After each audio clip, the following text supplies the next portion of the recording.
What's up, everyone? It's Babers for Dragonmar. Now it's time for some more League of Legends.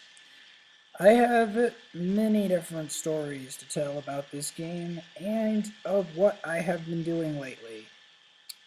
So, this is going to be a Veigar versus Talon. This is actually going to be a pretty nutty duel because this Talon is not half bad, and also I'm still learning more about Veigar. I know that my Veigar's Master 7. I know that I have 180,000 Mastery Points in Veigar.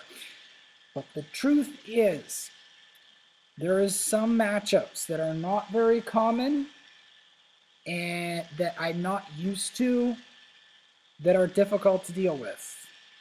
One of them is a competent Katarina. Now, why is this matchup particularly difficult to deal with? Katarina is very good at blinking like through Veigar's stuns. Katarina has extremely high burst, and not all Katarinas are good at Katarina though. Some of them will screw up, muck up, get stuck in the stun, fail. There's a lot of ways that people can fail as Katarina to Veigar. So only a good Katarina can really outplay a Veigar really well. But yeah, a good Katarina can do it. So that since I haven't faced a lot of Katarina and a lot of that stuff lately, I just haven't gotten used to how I can, land the stuns on her. But that's just one difficult matchup. There's other difficult matchups a Veigar has. Um, Talon is one of the more difficult matchups, but Veigar is blessed by the fact that Talon does not have the greatest late game scaling. So because Talon does not have the greatest late game scaling, Veigar can just merely outscale him. And also, armor is very powerful against Talon, as well as the fact that he usually has to proc his passive on you to actually kill you, and sometimes it's difficult if the Veigar just sits back. See, I'm just gonna sit back here and Q farm because I know for sure he has an advantage of me. So I'm gonna try to delay how much advantage he has over me in the 1v1. Now this doesn't mean that he cannot get advantage elsewhere, but the sole reason for doing this is not only so I can get more personal strength, but it slows the game down. See, that's the number one thing you want to do as anyone against the Talon. You want to slow them down because if you can slow them, you can get to the late game. And in the late game, Talon is not as influential as he once was.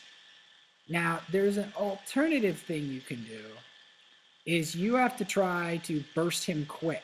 Dodge his W and then burst him quick and early and hard. Now this option is not that Veigar wants to do because Veigar can't. And Udyr ends up picking up First Blood, the Master 7 Udyr against the Master 7 Nasus. Then again, Nasus is not known for his 1v1 strength in the early game, just like Veigar. What else? So I don't know. I've been trying to think about and rewrite my different strategies in my head for playing Veigar because I wanted to learn him properly. Like I want to learn him more enough that I can be confident that I can use him and some other options to climb. Now another pick I've been thinking of doing a lot of is Echo. Echo, Zed, things like that. Because these picks are very good along with Veigar for carrying games. Granted, Echo and Zed don't have the best late game scaling, but honestly, since when have you seen, well, sometimes you see, like in this match, for instance, a match decided by the late game. A lot of times, though, it's decided by the early game. So that's like kind of like more like mid game, but still. Echo doesn't have the worst late game, but he doesn't have the best either. His late game is not as strong as Veigar's is in comparison. Another late game monster, but it's very underrated. Like, see, the thing about Veigar, one of the things about Veigar that's difficult is the fact that he is so underrated and underplayed. Like, he is not played very often, so, and I'm trying to farm up as per usual, but it's very hard because, see, he's fishing for that W for a very specific reason. He's trying to get in on you and kill you. Now, one thing though that Talons do as a compensatory measure for you not beating them in lane is, see, a Talon really wants to get fed somehow. And if he can't get fed off you, even if you ping missing, the next thing Talon does is he roams. And his roams can be very stealthy. Here I'm just trying to get farm, get personal strength, so that even if he roams and gets his kills, I have personal strength so that I can burst someone else off of another roam, and I can get personal strength, and then we can duel. Sometimes though, it's very difficult to know when or how to get personal strength. Like if your team is really behind, it's kind of hard to know when and where you're going to be safe enough or have a plan to get your personal strength. And recently I had this custom game trying to deal with the Plat Katarina, Diamond Katarina, Diamond or Plat Katarina, and a Draven one trick. And I was trying to figure out what the hell am I going to do about the fact that my teammates are dying to them at a very fast rate. Now, apparently there was a way to outplay that, but I wasn't sure exactly how, especially because I'm not used to it.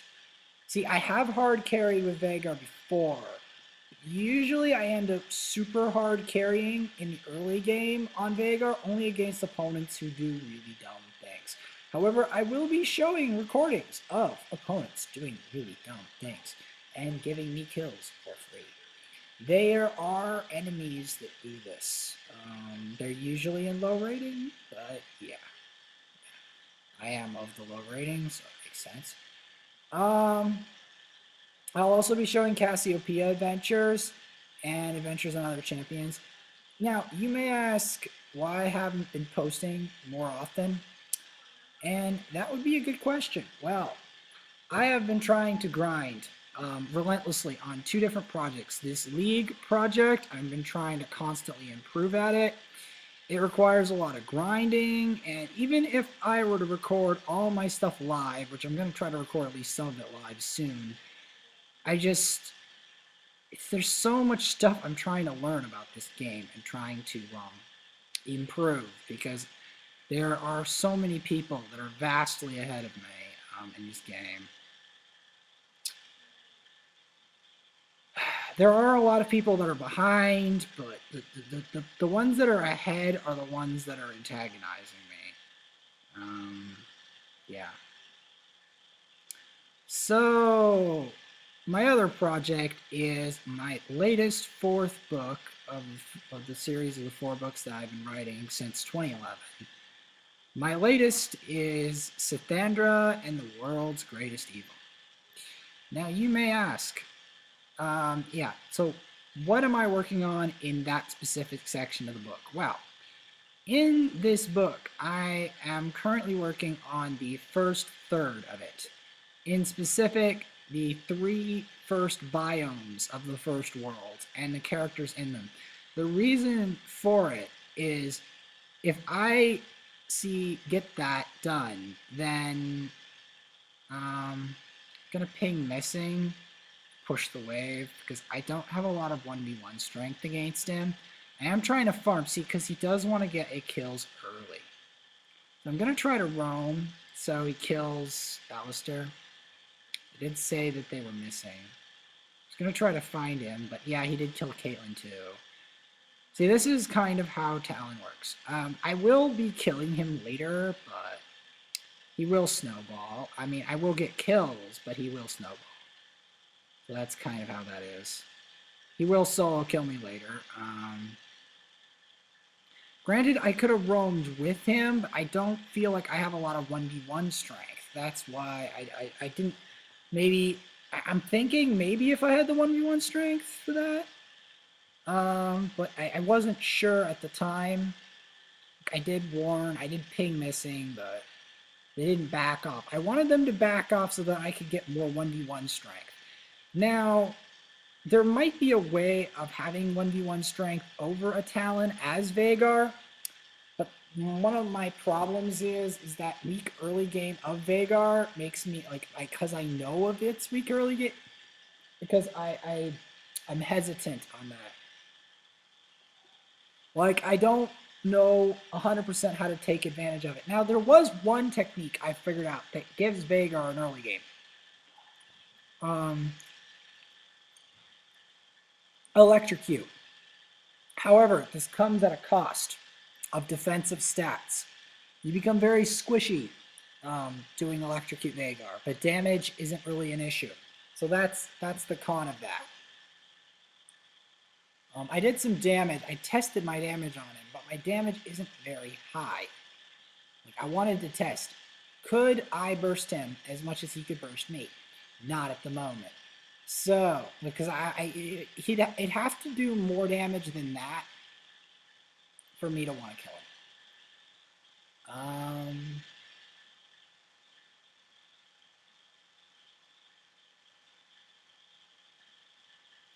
Like, I've had many moments on Veigar, right? Like, I play a lot of him, but there are still matchups I'm not experienced with. There are still players that can cream me on Veigar. I mean, granted, I'm getting more wins on him. I have a positive win rate. I don't have a positive win rate on all champions, even in my rating. That's the scary thing. And he's roaming again, and he kills those guys again. So, yeah, he does snowball in the early game, this talent. That does not mean that this isn't a special episode. It is. We'll see later why. But I'm not going to spoil it because I want this to be interesting. And I also want to talk about more stuff. So, in the first third of my book, so the first section I've determined it's a graveyard, but I've kind of changed what's happened in it. So, semi-recently, I changed. What did I change about it? So I had Sithandril, this powerful Scythe sorceress. She, her appearance hasn't changed, but see, in the beginning, she's looking at this church window and wondering about these deities. And then she gets sneaked up on by Zethelian, who reaches around, stabs her in between the breasts, and smashes her through the windows. And then sets the church on fire. But I found that was a bit too much of a metaphor, and it wasn't enough of a poignant beginning. So I changed the beginning. I now have the beginning being like this. The beginning goes something like... first, so here I'm trying to go for a roam. Nasus gets some stuff. I try to ignite and ult to make sure that the Amumu dies. Gilfin Cookies dies to something. He dies to the Kaisa, I believe. Like, they're dying a lot in the bot lane. Just let you know that more people are going to die in the bot lane. There's going to be a lot of dying in the bot lane. Nasus does do better over time.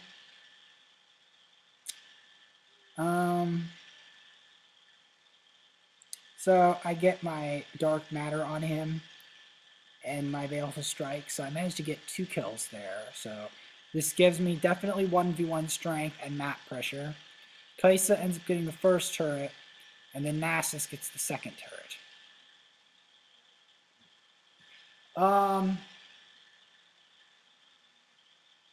I have figured out how to do the Vladimir and Veigar matchup recently, but there's still other matchups that are bad for Veigar that I have yet to completely decipher. My problem with the Katarina matchup, Katarina is not actually as common as some people suppose. There are much more common matchups like bad matchups like Zed, Yasuo to some extent, but Yasuo's not as bad as Zed to an extent. Um, what other bad matchups are common? Lux is kind of a bad matchup. It used to not be anywhere near as bad as it is now. Now Lux is like a pick or ban thing because of how much buffs have been given to Lux. She's now disgusting. In terms of power. Like, the worst thing about Lux is that now that she has this much damage, she doesn't just have 1v1 strength. She has team fighting strength. She can kill your teammates and get legendary off them because, I don't know, it's just people in my rating of bronze seem to be very susceptible to Lux. There are other champions that are very susceptible too. Another one is Master Yi. They're very susceptible to Master Yi.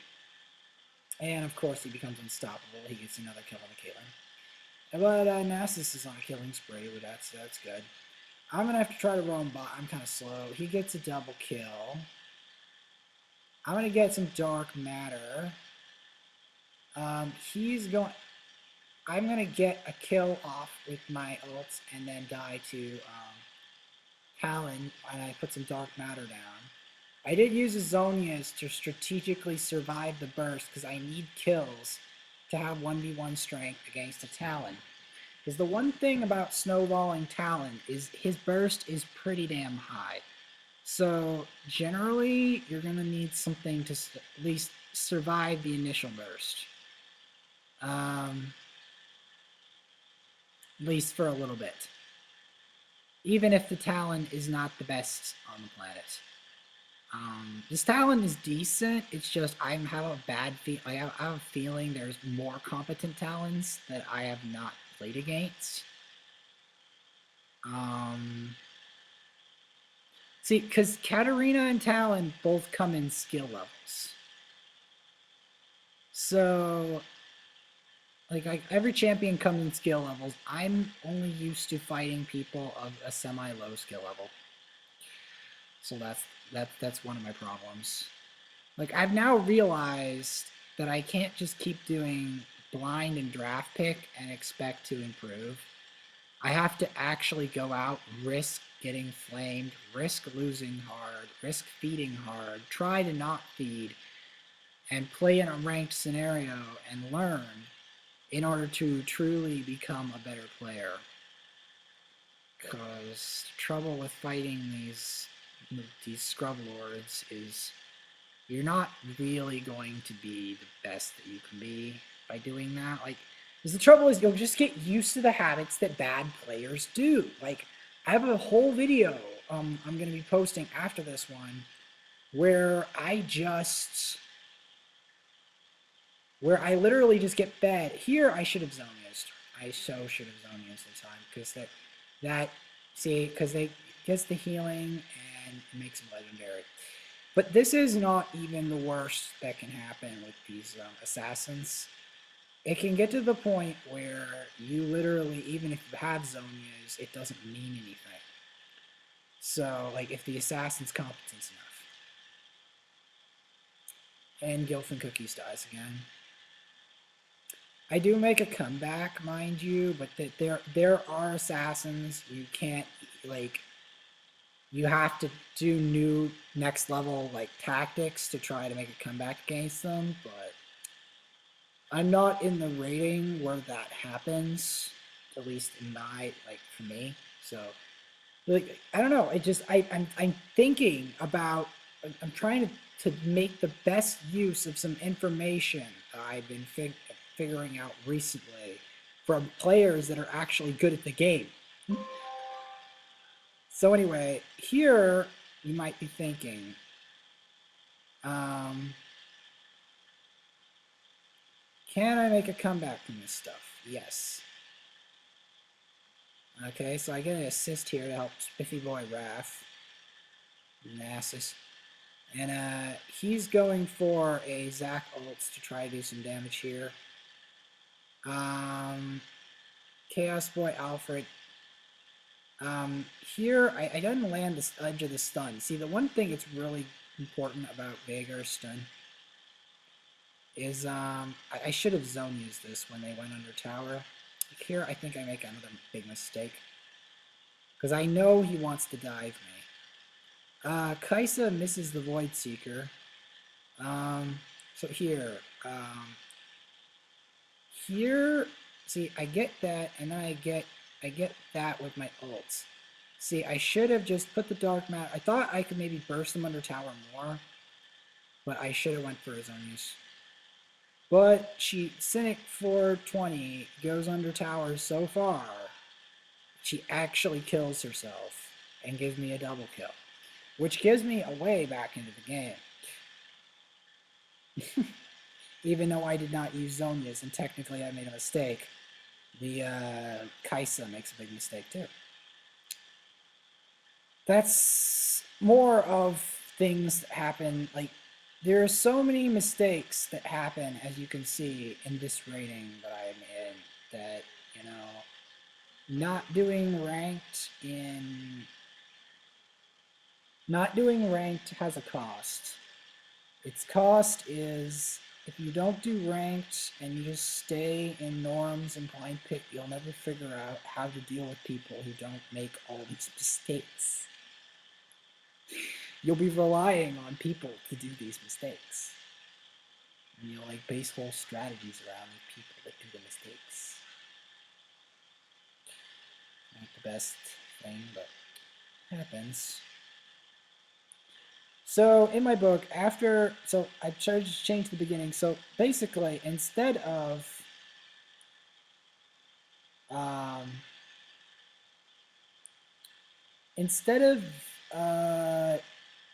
okay, he's legendary again.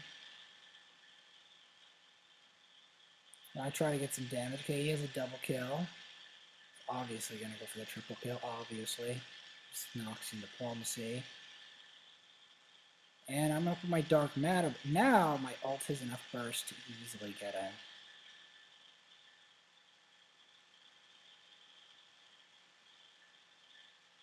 It's one of the things about Veigar, he has that ability. I'm getting more damage on them, but they also have a significant chunk of magic resist. And that's also a problem for Veigar. So there's plenty of options that people can use against Veigar, and that's one of the problems with trying to main him, is he has a fair chunk of cons. Not only does he have a weak early game, but he also has some weakness to magic resist, because he's a mage. Yes, and so the second chunk of the book is after they have a meeting in the graveyard with a bunch of friends, a bunch of associates with Sithandra. Zethelian sneaks up behind them, causes mass havoc, nearly kills Sithandra. Sithandra escapes, nearly dies again. So then she goes to a swamp. And that's the next biome, the next big area is the swamp and the swamp demons.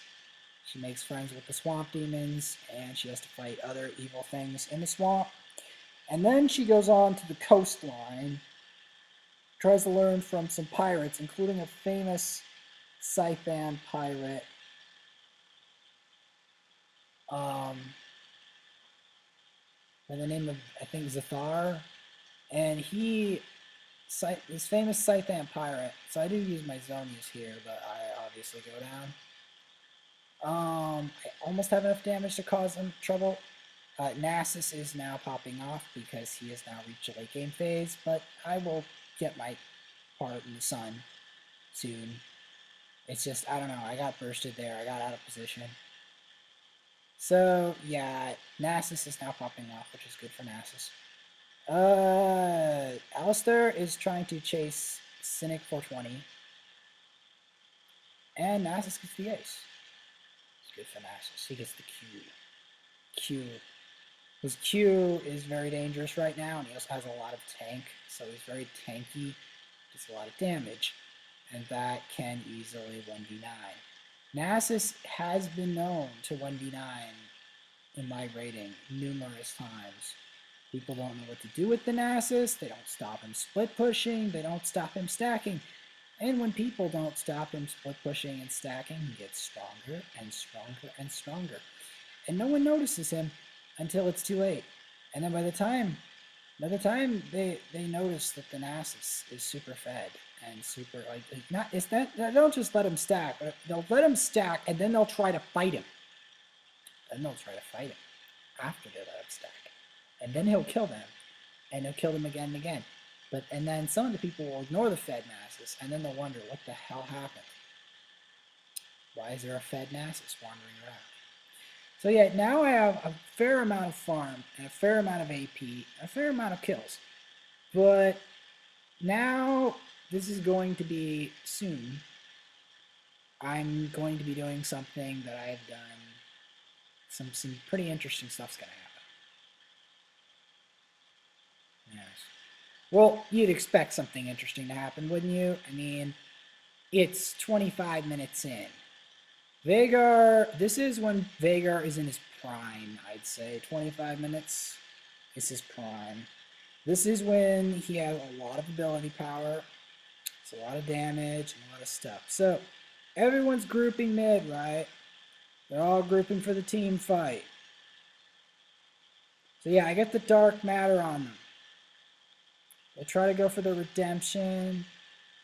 And I'm going to be trying to put my prison here. I'm going to put the dark matter down. So I got some dark matter. Trouble is, Sona's healing is a bit excessive. Gonna let the Nasus get some stacks there. I don't know. I like how there's this bush over there that's really interesting. That bush, it's grass. Out of mana, I think. So, oh, he's taunting them, I think. What else is going on? I just sat up and sat down on my cushion really quick. So it sounded like farting, but it wasn't. A lot of stuff. Oh yeah, in my rating, games can go on for a really long time. Yeah. A lot of misplays. A lot of bad team fights. A lot of people, even the mains. Okay, here's something I want to touch on. Even the mains of champions in bronze and silver, and me included, don't necessarily know their champions perfectly well, even if they one-trick them. They don't know how to fight them against competent opponents, so there's that. And so in the coastline, okay, here I get some dark matter. Here's a big event, so big team fight happens. I get the dark matter, an ultimate. I get scammer, eBay scammer. I get my baleful strike, and I'll go for a double kill. Go for a triple kill. Go for the triple kill. Yes, the triple kill. So I get my stun off. Get my dark matter. Go for the quadra kill.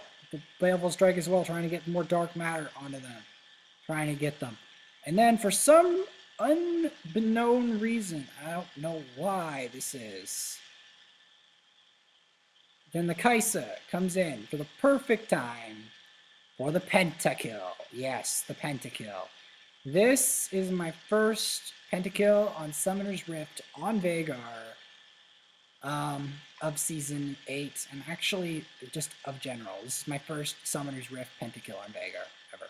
So, hope you enjoyed that. Yes, pretty damn sick.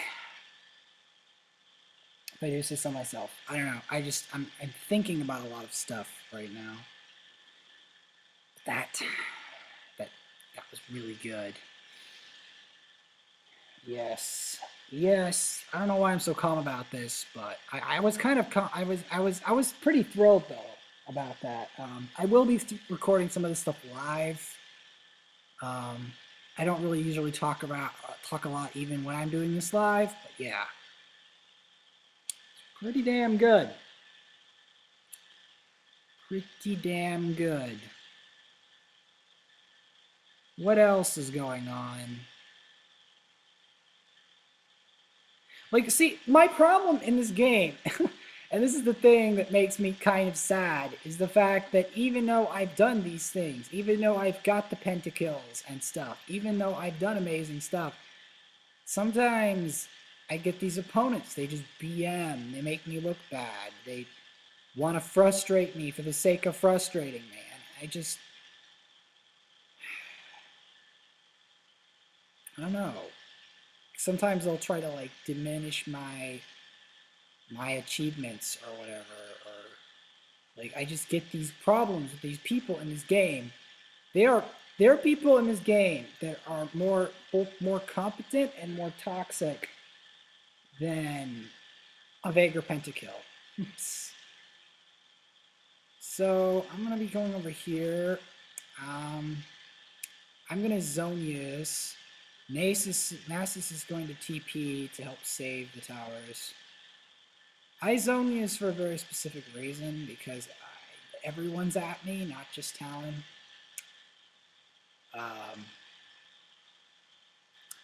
Now, the reason this particular one is special is because of the Veigar pentakill. I do have matches with Veigar, I get more kills than this, but no penta. That's the funny thing. Like, I had a match where people basically fed me for free, but for some reason I didn't get a penta, and I was kind of denied due to the fact we didn't really have many team fights, and the enemy had a really fed Vayne. I have a lot of stories about Vayne. Vayne is super obnoxious in my rating, especially in my rating, because in my rating, AD carries tend to suck. So I get what you're doing, okay? I'm just trying to get this up, okay? Trying to do something that I've been trying to achieve for a while. Trying to record this after the guys left, after I've been trying to suck the information out of them, because I have a lot to learn. Especially about League, because League is a very complex game with many people at many different skill levels, and it's very difficult to get even moderately competent at. So many other video games are so much easier than League to play. Like, it's so easy, much easier to master Ocarina of Time, for instance, or even Street Fighter. And I just one-shot the Kai'Sa. But like, even though I can one-shot people, it doesn't take away from the difficulty and everything of League, and well, trying to learn what to do and stuff, because there's plenty of different kinds of people that play this game. There's plenty of objectives and stuff. Like, you can even get as like there's plenty of ways to fight this game. It's hard to describe. It's hard to describe. Yeah, there's something that can look simple, but there's so much behind it that it's hard to try to describe the game in one go. That's the thing. There's so many levels to this game. Like, there's some games that are a lot more one-dimensional, or seemingly one-dimensional. Anyway, I'm gonna go put some dark matter, and that's just going to delete the Talon.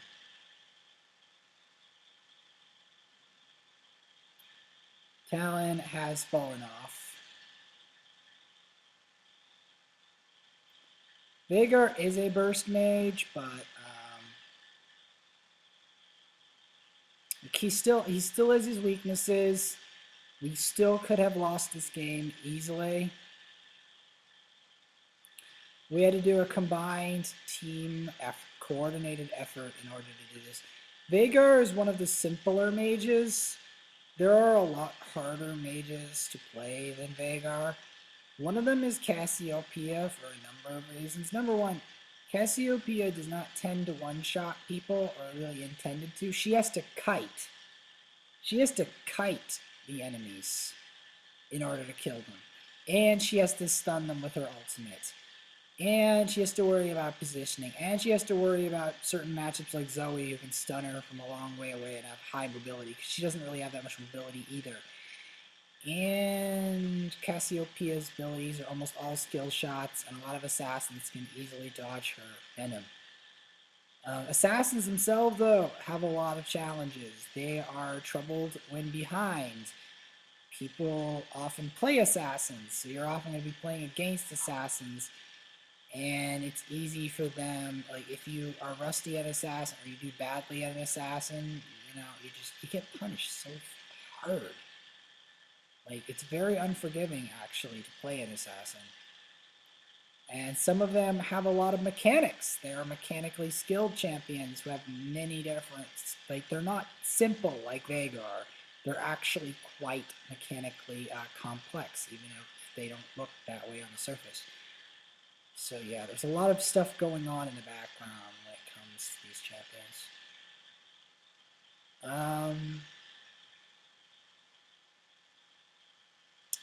I did try playing some Ocarina of Time recently. The game now seems ludicrously easy. Don't know why, but it now seems ludicrously easy to both understand and to play. Novel writing is still challenging, though, surprisingly. The reason it's challenging is because, and now I'm the one who's legendary, not the Talon. So yeah, I'm going to be trying to put some dark matter on them, try to get them. Unfortunately, Zack is dead. Though we do get an inhibitor. Talon gets that kill. So I get almost as many kills as Talon. Talon is also a simple champion, just like Veigar is. His thing is about proccing physical damage passive using his Noxian Diplomacy and Rake, as well as his ultimate. His ultimate can also proc the passive, but you want to proc stacks of it. And the thing is, Talon does fall off late game. So basically, if you're playing Talon, you need to end the game early. That's one of the things that's really important about Talon. Also, if you're going to make the Talon game go on to late game, you're going to want to build a little tanky, among other things. I mean, it's just Talon late game is challenging. He still has burst, but it's much more challenging. Veigar has a much easier time in late game, at least in most situations. Again, there are situations with certain champions. The most frequent late game threats to Veigar, ones that are actually just as much of a threat to Veigar, or like still a major threat to him, are the ones that are most common are, at least that I've seen, Mundo, Vladimir, surprisingly. Mundo, Vladimir,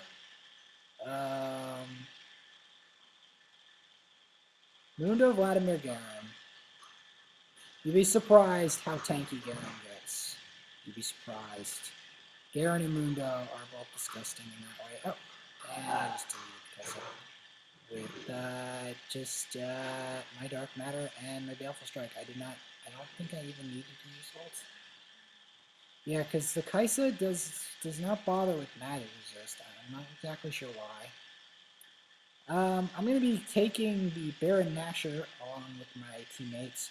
This is a rather long game, and there are a lot of long games in my rating due to throws and feeding and disorganized play.